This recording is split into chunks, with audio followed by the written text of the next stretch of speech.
Hey, it's Brenda with Luke's. I'm here today with our Janome M17, the top-of-the-line sewing and embroidery machine, and I'm going to show you a nifty feature that I really like. They're called the Mirage stitches.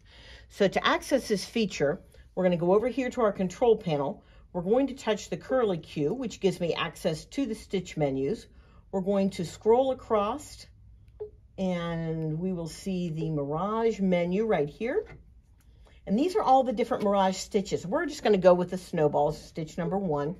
And I'm going to show you what this does. Now, I'm going to do it and then show you rather than try to explain it. So I'm going to take my fabric. I have it folded.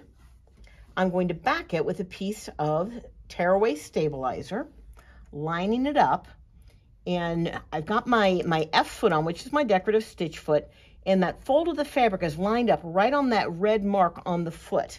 So I'm going to go ahead and stitch this out.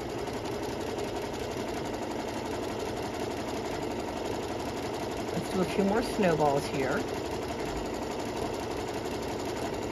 All right. Use my built-in scissors, of course. All right. Now you're looking at this and going, yeah, big deal. What is that? Why do we care? This is why we care. When we stitch these out and then open up that fold, look what happens. I have a string of stitches with no connecting thread. So this gives me dots, or as we were looking at the stitches over here, diamonds or mushrooms or trees. It does the stitches with no connecting thread or stitches showing in between them. That's why they're called Mirage stitches.